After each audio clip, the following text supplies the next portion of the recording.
Bem, um estudo científico mostrou que em apenas 6 países a hidroxicloroquina pode ter causado a morte de pelo menos 17 mil pessoas. Sim, aquela mesma hidroxicloroquina que o Bolsonaro tentou empurrar a goela abaixo dos brasileiros aí, primeiro como uma solução para a Covid, depois como um tratamento precoce, depois como, enfim.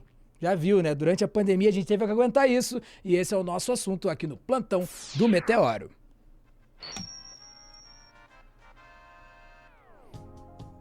Para comentar sobre isso, estou novamente aqui com a minha querida Sofia Labanca. Dali, Sofia. E aí, Samas, tudo bem? Vamos seguindo aqui com esses caras que, né? Notícia ruim para eles é até bom de dar, mas complicado quando a gente fala de mortes assim, né? Exatamente, não dá para ficar muito feliz. Eu vou pedir para você já colocar o print 3 na tela, Vamos lá. que é isso aí que a gente tá vendo é o tal do artigo científico do estudo, né, científico que a gente tá falando, né, que foi aí, tá ali os autores, publicado na Biomedicine and Pharmacotherapy. Pode voltar aqui pra gente. Esse estudo aí, eu acho bom colocar na tela para o pessoal saber do que a gente tá falando. É uma meta-análise de 44 estudos. O que diabos é isso? Vamos lá, vamos explicar. Uma meta-análise é quando você pega um estudo que vai lá e pega muitos outros estudos e junta o resultado de todos eles e faz análise do resultado de todos eles agrupados para fazer um estudo maior. Então seria, sei lá, um megazord de estudos científicos. Isso é uma meta-análise. Essa meta-análise aí pegou, juntou o resultado de 44 estudos diferentes e chegou a essa conclusão aí de que teriam sido, no mínimo, 17 mil mortes em apenas 6 países, né? Principalmente por causa de efeitos colaterais cardíacos, Sim. resultado aí do uso da hidroxicloroquina de maneira inadequada, mas eles também citam, os autores citam um estudo do Brasil que indica que pode ter, além das questões cardíacas, também questões hepáticas causadas Problemas aí no hepáticos. fígado, Sim. causados aí pela hidroxicloroquina. Vamos lá para o UOL que eles vão nos falar aí sobre quais países onde rolou esse estudo. Vamos lá. Foram avaliados os casos de pacientes internados na Bélgica, na França, na Itália, na Espanha, na Turquia, Estados Unidos, entre março e agosto de 2020. As pesquisas das universidades de Lyon, na França, e Quebec, no Canadá, essas pesquisas todas foram publicadas em uma revista científica. Os autores dizem que estes números provavelmente representam a ponta do iceberg, subestimando assim, em grande escala, o número de mortes relacionadas com a hidroxicloroquina em todo o mundo. Então você vê, foram só 6 países, aí um espaço de uns 5 meses e já deu aí 17 mil mortes aí causadas pela hidroxicloroquina. Se você conseguir, vale lembrar aí, pacientes que estavam internados em hospitais. Se você considerar pacientes que não estavam internados, considerar todos os outros países do mundo, considerar que Brasil e não Índia, foram né? só, não Por foram exemplo, que só estavam esses fora de... exatamente, que não foram só esses poucos os meses aí, que foi por bem mais tempo que ficou rolando essa questão da hidroxicloroquina.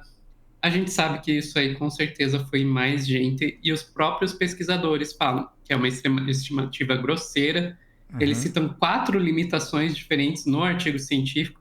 Sim, gente, eu me dei o trabalho de ler o artigo Ah, a científico agora de doutora, né? manhã. Doutora. Conta pra E nós. que o número deve ser bem maior. E a gente não pode esquecer que o Bolsonaro fez propaganda disso aí.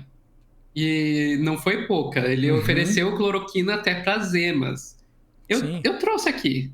Vamos, coloca aí na tela, Salmaço. Eu trouxe aqui um exemplo do Bolsonaro fazendo essa propagandinha dele. Bem, Vamos lá. estou tomando aqui a terceira dose da hidroxicloroquina. Estou me sentindo muito bem.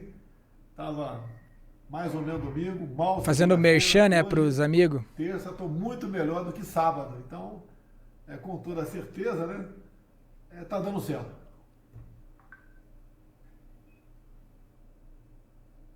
Bem, Aí, para ninguém dizer que a gente inventou que o Bolsonaro estava fazendo isso, tá aí, ó.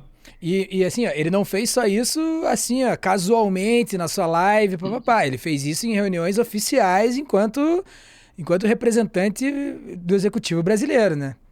Exatamente, exatamente. E daí, tá, e quais são as consequências disso tudo? A gente pode ir aqui para a tela, que a gente tem no UOL, eles vão falar um pouquinho sobre o que isso tudo significa. Vamos ver lá. O presidente Bolsonaro está com a sugestão de indiciamento em relação ao relatório da CPI, como você colocou, apesar de não ter avançado, mas a responsabilização do presidente Jair Bolsonaro na promoção da cloroquina, ela precisa acontecer, porque, de fato, o presidente, ele virou praticamente, o ex-presidente, né, que era presidente na ocasião, virou praticamente um garoto propaganda do medicamento, mesmo sem nenhuma comprovação científica e com algumas... e aí é que tá, né? A gente também tem, e aí eu acho que é um passo importante que a gente tem que pensar em como discutir isso aqui com as autoridades, para pensar também que o próprio Conselho Federal de Medicina, os médicos, porque a gente tinha uma camada de médicos defendendo o uso da cloroquina, aplicando isso mesmo sem a comprovação científica, né? Então, não sei se caberia também uma responsabilização à classe médica de alguma forma, para que haja um protocolo em casos como esse.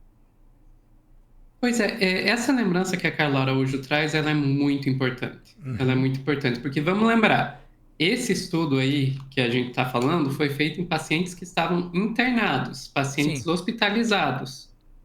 Cara, paciente hospitalizado não é paciente que se automedica.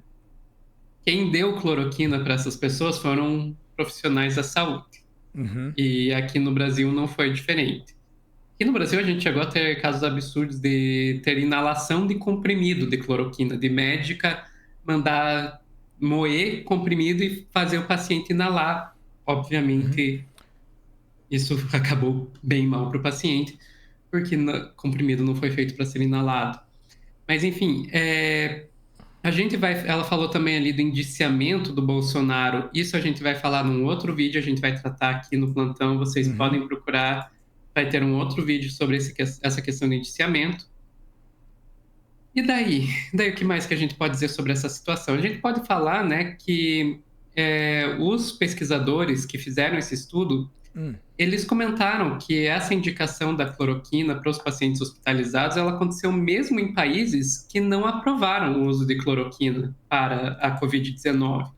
Então, eles falam que... fazem uma sugestão de que para futuras pandemias, e infelizmente a gente tem que falar disso porque a pandemia de Covid-19 não foi a última pandemia que a gente vai enfrentar, virão outras, que para futuras pandemias deveria ser regulado o uso de medicamentos off-label. O que é uso off-label? Off-label é quando o médico manda você usar um medicamento para algo que não é a indicação original dele, se não está na bula. Você olha na bula, esse remédio é indicado para isso, isso, isso, isso. O médico mandou você usar para outra coisa, isso aí é o uso off-label. E os pesquisadores vão falar, olha, a gente deveria ter uma regulação para o uso de medicamentos off-label durante pandemias. Porque simplesmente você ter o órgão de saúde do país dizendo, olha, não deve usar, os médicos podem continuar mandando usar, e a gente viu a consequência disso aí. No nosso caso ainda foi pior, né? Porque a desinformação vinha de um veículo oficial, vinha do Ministério da Saúde. Exatamente. Era recorrente, reafirmava recorrentemente que, tipo, é isso aí, use cloroquina, primeiro como tratamento da Covid, depois saiu o estudo falando que não tinha nada a ver com a Covid. Opa, peraí, mas como tratamento precoce, depois do tratamento precoce, entendeu? E já... Numa ideia aí que a gente também não pode deixar pra lá, né, meu? Que é a questão da indústria farmacêutica é o grande dia, né? A Black Friday da indústria farmacêutica, você contar com uma pandemia mundial e poder, de certa forma, ditar aí, né? Enfim, realocar ditames pontuais. Então, às vezes, tipo, países mais esclarecidos falam, não, tá maluco? Nada a ver esse negócio do cloroquina. Não, mas estão falando ali, demorou, mas o Ministério da Saúde foi lá e, planificou. Não, esse remédio não é para isso, esse medicamento não tem essa... Enfim, né, não serve para isso. Pode parar com esse lance off-label aí, por exemplo. E no Brasil aconteceu o contrário. Você ia atrás de informação e a informação oficial era essa.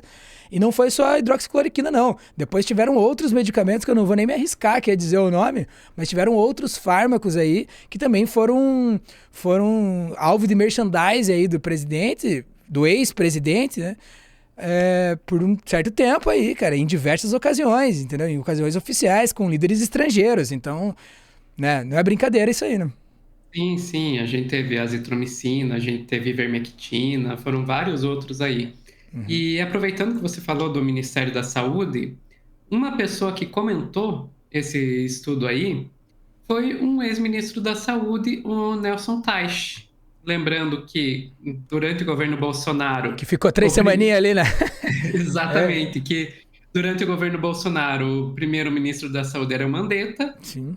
Chegou a pandemia, o Mandetta, que até então estava sendo terrível, né? Vamos lembrar, ele estava querendo voltar atrás com a reforma antimanicomial. De repente, ele virou o herói da esquerda porque ele se opôs às políticas aí da pandemia do Bolsonaro. Percebeu que a Caiu, consequência é cair nas costas dele enquanto o ministro da Saúde resolveu trabalhar. Quando resolveu trabalhar, foi mandado embora. Vem, Teixe. Segura essas 3 exatamente. semanas. Entrou aí o Nelson Teich, ficou 3 semanas, como o Salmazo lembrou muito bem. E caiu fora também e deixou aí o lugar para o Pazuello, que fez o que a gente sabe que ele fez. Mas coloca aí na tela o print 4, Salmazo. A gente tem aí o Nelson Teich, que foi no Twitter comentar isso aí. Não vamos ler tudo, né? É muito texto. Too long, didn't read. Vamos pegar só aquela partezinha que está destacada. Essa decisão de não liberar o uso da cloroquina para tratar pacientes com Covid-19 teve que ser tomada quase 4 anos atrás, em um momento de extrema incerteza, polarização e medo.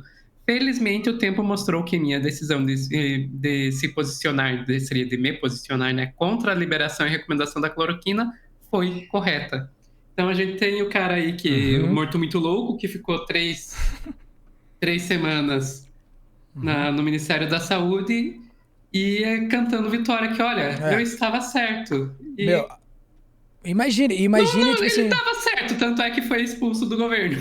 tá aí, né? Tá aí, né? A grande medalha desse governo é ser expulso dele. Não que ela também se aplique ao Sérgio Moro, mas a grande realidade é que, assim, o laboratório do Exército estava produzindo hidroxicloroquina, se não me engano. Tipo, havia até uma questão sobre os insumos para conseguir produzir o remédio e todo um desembaraço que aconteceu ali, porque quem mandava esses insumos era a Índia e tudo mais. Então existe uma relação muito forte dos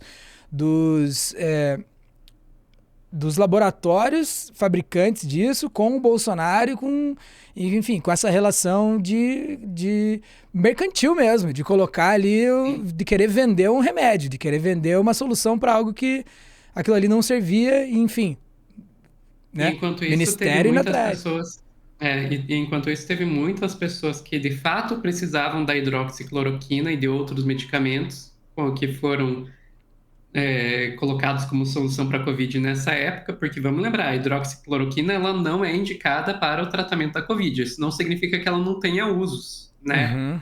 Tratamento como antimalárico, por exemplo. E muita gente que precisava e ficou sem, porque estava todo mundo comprando sem precisar.